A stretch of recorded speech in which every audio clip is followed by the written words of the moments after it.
ఎడారిలో సెలయేర్లు. మే 21వ తేదీ కొరకు వ్రాయబడిన ఈ భాగాన్ని మీకు చదివి వినిపిస్తున్నది సహోదరుడు పాల్ సుందరం. నేను పాడిన పాట రాత్రియందు జ్ఞాపకము చేసుకుందును. 77వ కీర్తన 6వ చరణము. పాటలు పాడే ఒక పిట్ట గురించి విన్నాను. అది తన పంజరం మీద వెలుగు పడుతున్నప్పుడు నోరు విప్పి యజమాని కోరిన పాట ఎంత మాత్రమూ పాడదు. ఓ కోరి రాగం తీస్తుందేమో గాని పూర్తి పాట మాత్రం పంజరం మీద దుప్పటి కప్పి చీకటి చేస్తేనే తప్ప పాడదు. చాలామంది చీకటి అలుముకుంటే గాని పాటలు పాడడం నేర్చుకోరు. నైటింగేల్ పక్షుల గురించి ఓ మాట ఉంది. ఆ పక్షి ముళ్ళుకేసి తన శరీరాన్ని గుచ్చుతూ పాట పాడుతుందట.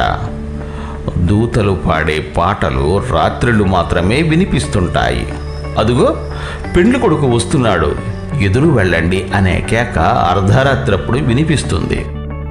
నిజంగానే ఆకాశం మబ్బులు కమ్మి చీకట్లు ఆవరించే వరకు ఆత్మకు తనను ఓరడించి సంతృప్తిపరిచే దేవుని అపారమైన ప్రేమ అర్థం కాదు.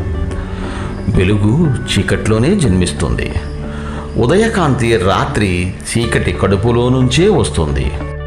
నటాలి అనే పదవీ భ్రష్టురాలైన మహారాణి కోసం దక్షిణ ఐరోపా ప్రాంతాల్లో వెదకడానికి వెళ్ళిన జేమ్స్ క్రిల్మన్ అనే ఆయన ఇలా రాస్తాడు. అదో మరుపురాని ప్రయాణం. గులాబీ పూలు, పరిమళ తైలం అంతా దక్షిణ ఐరోపా ప్రాంతాల నుండే ఎగుమతి అవుతుందని నాకప్పుడే తెలిసింది. అక్కడ నాకు తెలిసిన విచిత్రమైన విషయం ఏమిటంటే గులాబీ పువ్వుల్ని కారు చీకటి సమయంలోనే కొయ్యాలి. పూలు కోసేవాళ్ళు అర్ధరాత్రి 1 గంటకు మొదలుకొని 2 గంటలకు ముగించేస్తారు. మొదట్లో ఇది నాకు మూఢాచారం అనిపించింది. అయితే ఆ దివ్యమైన మర్మాన్ని అడిగి తెలుసుకున్నాను. వైజ్ఞానిక పరీక్షలు రుజువు చేసింది ఏమిటంటే ఉదయం అయ్యేసరికి గులాబీ పూలలో నుండి 40% వరకు పరిమళం తగ్గిపోతుందని. దేవుడు మిమ్ము దీవించుగాక. ఆమెన్.